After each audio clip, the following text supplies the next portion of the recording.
Nous sommes à Adjamé, au cœur du plus grand marché de Côte d'Ivoire. Ici, tous les jours, nous pouvons croiser des enfants en âge d'être scolarisés, vendre toutes sortes de produits. Et puis regardez le contraste. Juste à côté, au sein du même marché, un collège, le collège Harris. Depuis 2017, la Côte d'Ivoire s'est engagée dans une démarche pour tenter de scolariser tous les enfants hors du système. Elle s'est donné les moyens, avec le soutien des partenaires techniques et financiers, en élaborant 2 plans sectoriels. Le premier pour la période 2012-2014 et le second pour la période 2016-2025. Tous les acteurs viennent de se réunir pendant 3 jours pour évaluer ce programme. Alors, bienvenue dans...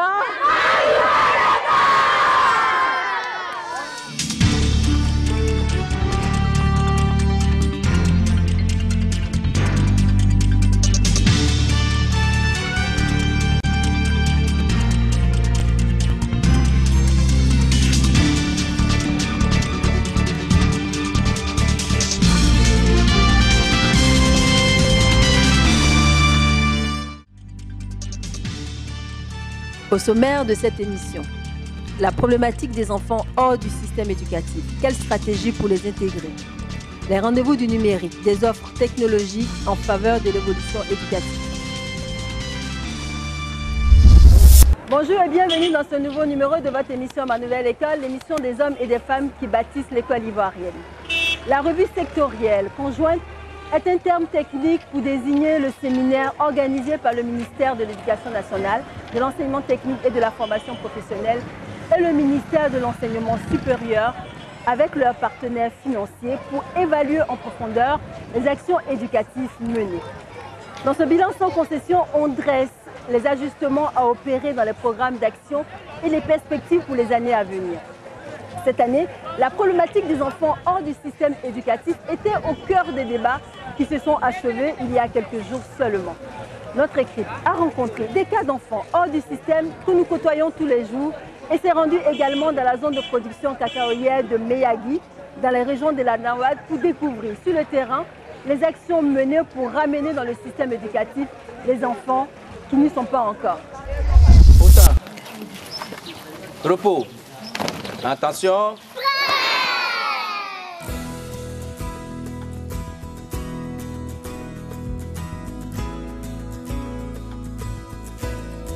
La politique de scolarisation obligatoire adoptée en septembre 2015 implique la mise en place de mesures d'accompagnement pour permettre au système éducatif d'accueillir l'ensemble des élèves ivoiriens.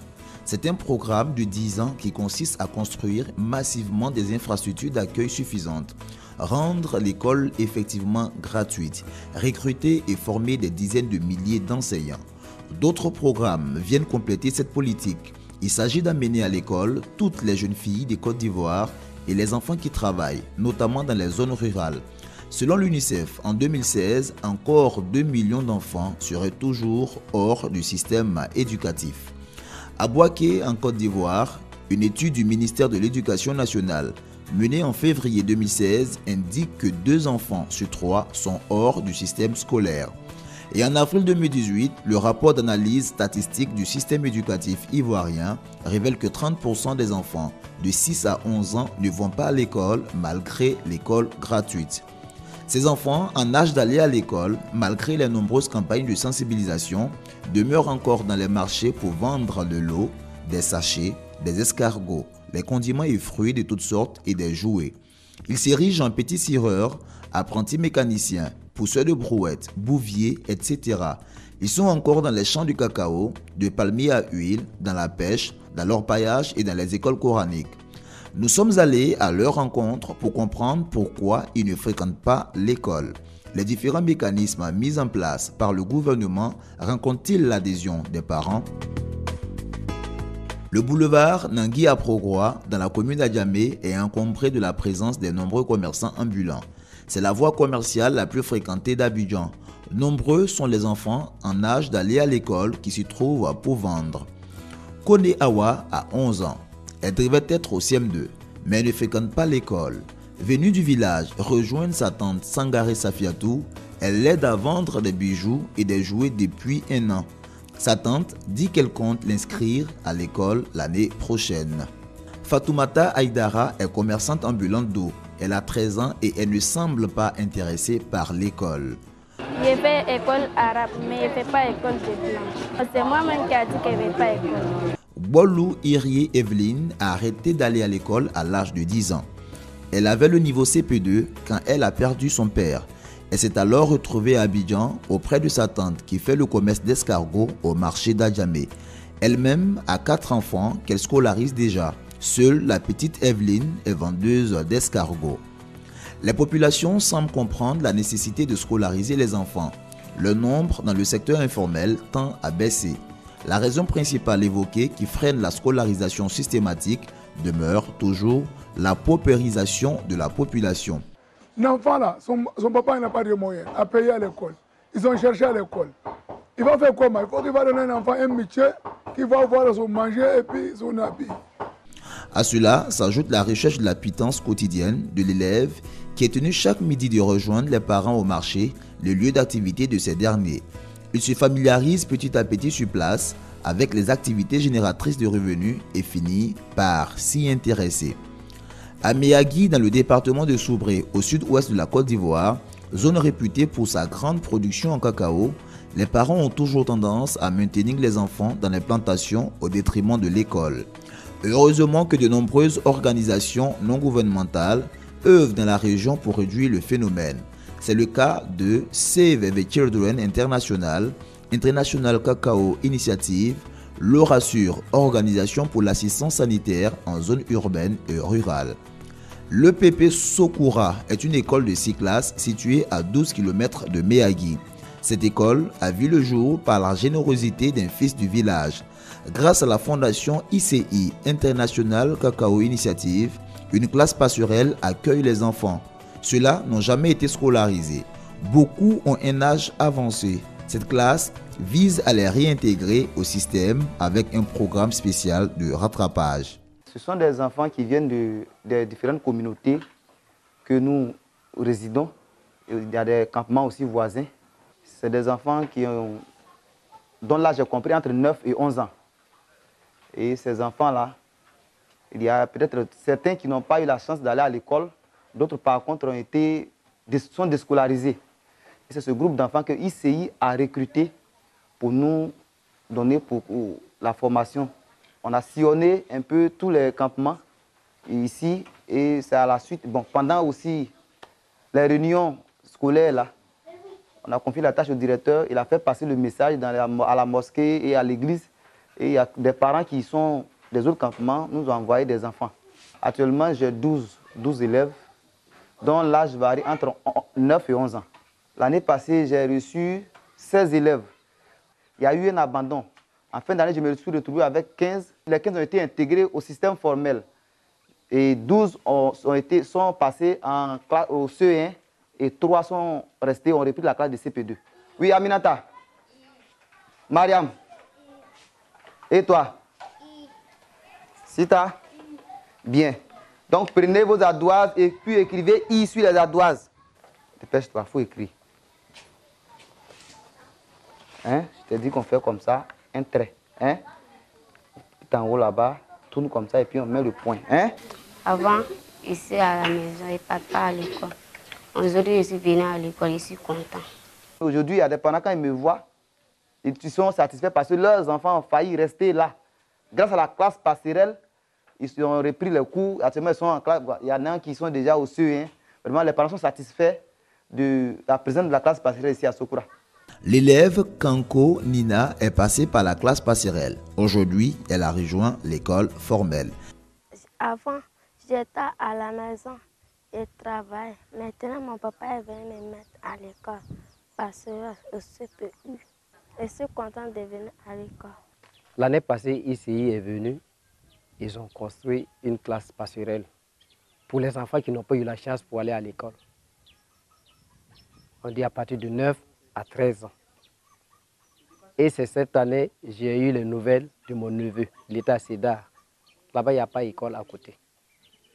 Il y a ses enfants. C'est là maintenant j'ai fait appel de faire venir son enfant. Il m'a donné la fille que vous la voyez. Je l'ai mis dans la classe passerelle. En tout cas, moi, je suis content. Quand l'enfant travaille dedans, elle est devenue comme les autres. J'espère que l'année prochaine, elle va aller aussi comme les autres là aussi. Nous sommes très contents de ça, parce qu'il y a des campements même qui sont au moins 10 km, à 7 km que les enfants sortent pour venir. Il y a des enfants qui sont en brousse au campement, c'est même pas où est la route de l'école. Depuis quand l'État a envoyé école là, pour, comment on appelle ça, passerelle là, on voit que vraiment c'est très bon. Mais nous, on demande l'État encore, le gouvernement, de nous aider. Vous savez, école là d'abord, mais la santé d'abord. On n'a pas de route, on n'a pas de l'hôpital. Si quelqu'un est là, malade ici, là, il faut qu'on le transfère à Miyagi. Ici, Miyagi, là, c'est loin. Bon, peut-être au cours de route, l'enfant peut décéder sur la route, ou bien quelque chose peut le trouver. Mais on demande l'État, le président Alassane Ouattara, de nous aider avec la santé, centre de santé, pour nous aider. Même nos maîtres qui sont là, ils sont dans le noir comme ça. Il n'y a pas de courant. Pour trouver l'eau même pour boire deux fois, c'est grave. Donc, alors nous demandons l'État d'avoir pitié de nous aider. L'État du Côte d'Ivoire et ses partenaires n'en démordent pas. Tous les enfants ivoiriens, sans exception, devront être scolarisés. L'appel donc que je voudrais lancer, c'est de dire à tous nos partenaires sociaux de continuer ce qu'ils ont commencé et d'aller plus loin pour que la vision du chef de l'État soit une réalité. L'école obligatoire initiée par l'État de Côte d'Ivoire est une avancée qui portera ses fruits pour l'ensemble de la société ivoirienne. On mesure le chemin qu'il reste à parcourir avec l'appui des partenaires pour que l'école soit vraiment pour tous. Chacun en Côte d'Ivoire est conscient de ses responsabilités. Tous les matins, en arrivant, on traverse le marché, on voit des enfants déscolarisés qui nous courent après, cherchant à prendre bagages. Tanti, je vais faire le marché, mais c'est dommage. C'est dommage de les voir à la rue, pas à l'école comme leurs autres camarades. Ça fait mal au cœur en tant que maman. Mais écoutez, le plus souvent, ce sont des enfants qui ont commencé l'école et qui se retrouvent à la rue parce qu'ils n'ont pas travaillé, ils n'ont pas été encadrés par les enfants, il n'y a pas de suivi des parents.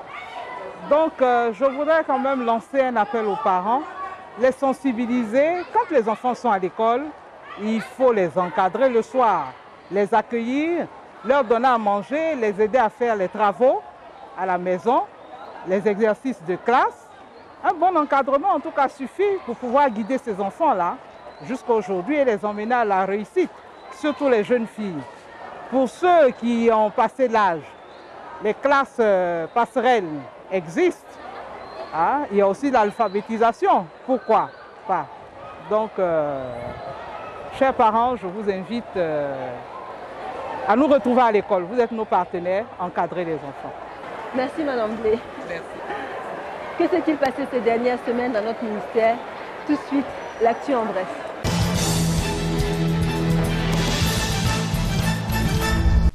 Cinq événements majeurs au menu de l'actu en bref. Bonne nouvelle pour les enfants du village de Konan-Kofikro dans le département d'Atiéguakro. L'État de Côte d'Ivoire offre un bâtiment de 3 classes, tout équipé.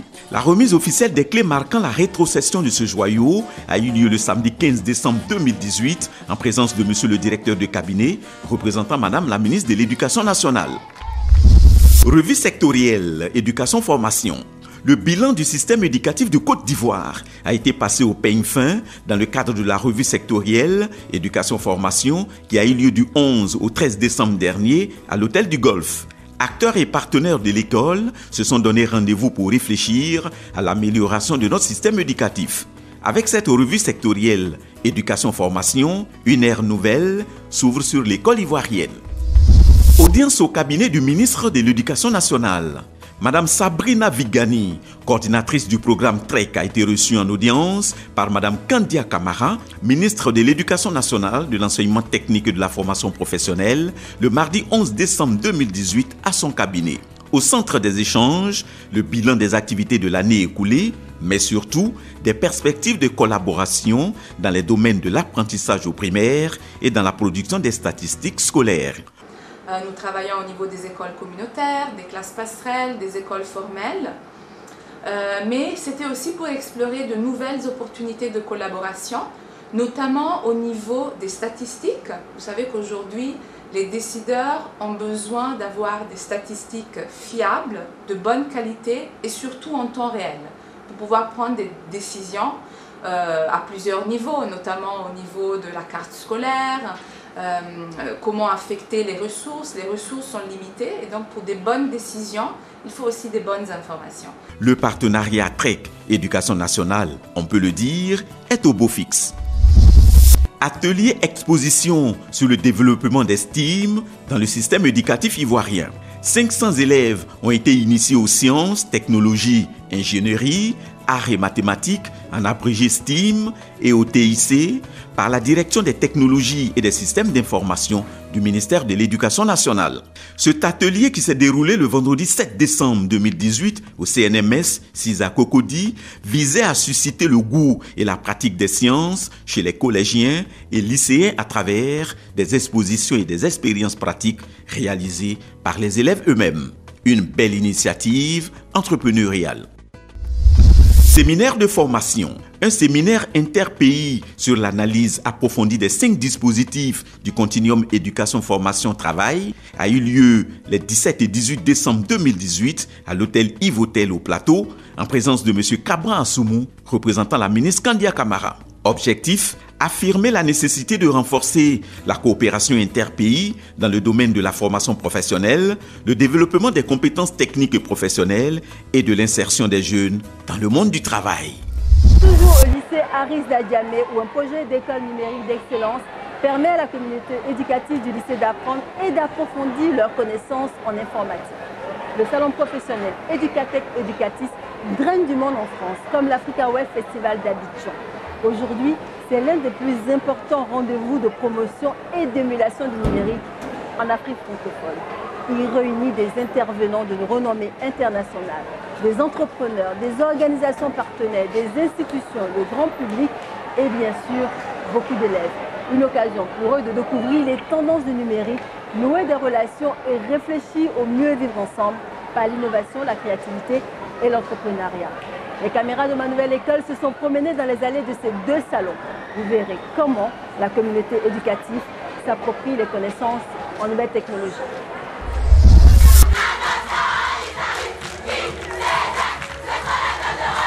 Le rideau s'est refermé sur la 5e édition de l'Africa Web Festival le samedi 1er décembre dernier.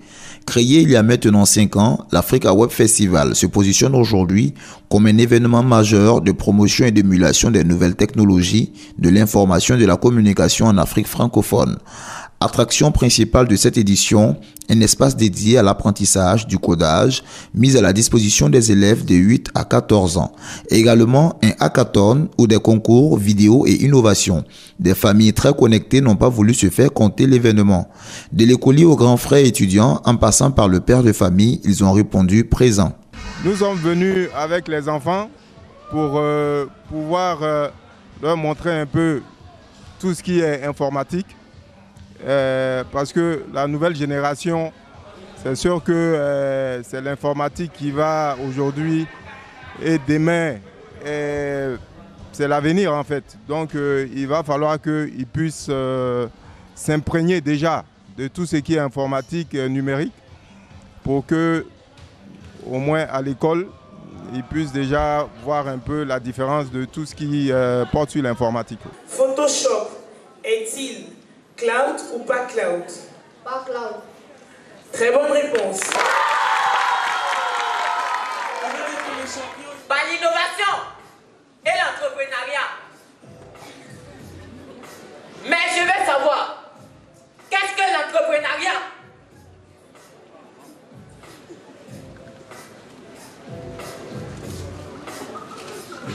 Oui, chers amis, l'entrepreneuriat, c'est une dynamique d'enfer. La compétition champion d'éthique a mis aux prises plusieurs établissements scolaires venus des différentes communes de la ville d'Abidjan. Elle a suscité un fort engouement chez les élèves. Quel est le nom d'une pièce jointe sur un mail qui peut nuire à ton ordinateur? Quel est le... Bravo, bonne réponse. Quel est le nouvel assistant vocal de Windows? A. WPHM pour Windows Please Help Me. B. Cortana. C. Cantona. Cortana. Très bonne réponse. Après la proclamation des résultats du concours, vainqueurs et vaincus ont exprimé leur joie d'y avoir participé. Le plus important était d'avoir appris quelque chose. Lors de ce concours, on a appris des questionnaires portant sur tout le secteur de l'informatique, les URL, les expressions informatiques, les applications et autres. L'informatique est très importante à l'école car dans certains pays même, on utilise l'informatique pour étudier les leçons. C'est une bonne compétition et puis elle instruit beaucoup en informatique. Avant d'être une compétition, c'est un jeu relax qui nous instruit d'abord avant d'être une compétition généralement. Et d'être gagnant, d'être perdant, c'est juste de s'amuser, de s'instruire plus naturellement. Cette envie de nouvelles offres éducatives de nos élèves est partagée au plus haut niveau.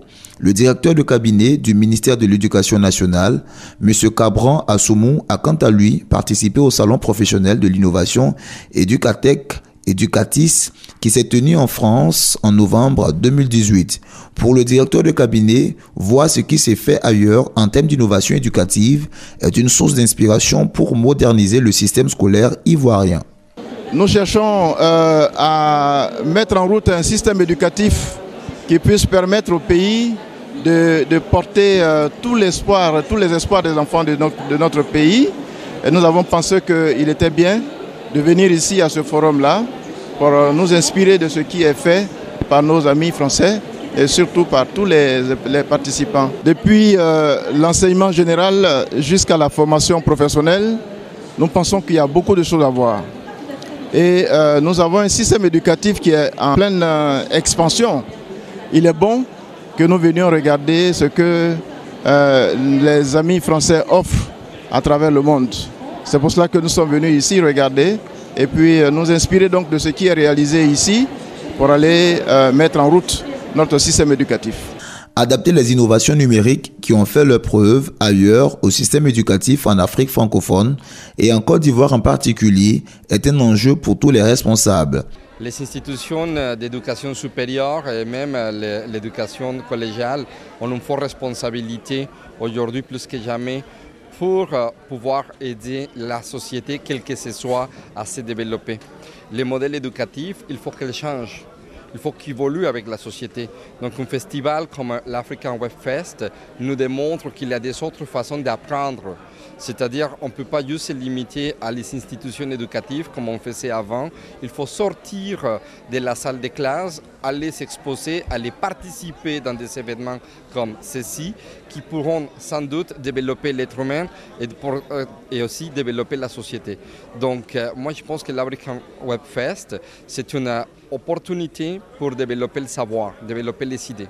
Je suis présent à Africa Web Festival pour l'initiative déjà qui a été mise en place par la fondatrice de créer un lien entre l'éducation, l'école et les entreprises. Elle a décidé de le faire à travers le numérique, pour moi, est quelque chose de noble, car aujourd'hui, par le numérique, l'Afrique pourra se développer. C'est bien aussi une préoccupation de l'Africa Web Festival. Pour sa fondatrice, Mariam Diawara, c'est la raison de dimension éducative du festival. On a eu des thématiques très très fortes qui ont drainé beaucoup de monde. Et puis les jeunes se sont appropriés, mais surtout la beauté de ce festival-là, c'était les rencontres entre les jeunes pour définir leur Afrique 3.0. Qu'est-ce qu'ils en attendent, cette Afrique qui bouge, comment ils la voient, quels veulent être leurs liens avec les gouvernants, avec la société, avec leurs parents. Ça a été le bon côté. Ainsi, l'Africa Web Festival a organisé une initiation au code du numérique. Il a permis de découvrir des talents, des idées ingénieuses pour nos élèves ou nos étudiants. Ces derniers qui ont des idées sont venus trouver des opportunités de partenariat pour les développer. Il était question pour nous ici de venir présenter à l'African Web Festival un projet d'innovation et culture autour d'un hackathon. Et au cours de ce concours, nous avons eu à former des groupes et présenter des projets. Et notre projet tourne autour de l'application TrackNote qui permet ici aux citoyens de faire un retour d'expérience en fonction des services ou d'une prestation auxquelles ils ont été confrontés. Et ici, vous voyez derrière moi tous ces développeurs, tous ces étudiants qui ont mis à disposition de l'African Web Festival toutes les compétences afin de reproduire ce qui a été demandé. Et nous repartons ici lauréats et nous espérons juste finir nos solutions pour une meilleure Côte d'Ivoire. Les nouvelles technologies arrivent en masse dans le système éducatif. Ils complètent ou prolongent les enseignements traditionnels, souvent en les rendant plus ludiques. Les salons spécialisés permettent ainsi de tester les innovations avant de les intégrer au système. Ils sont devenus un partenaire indispensable de l'école.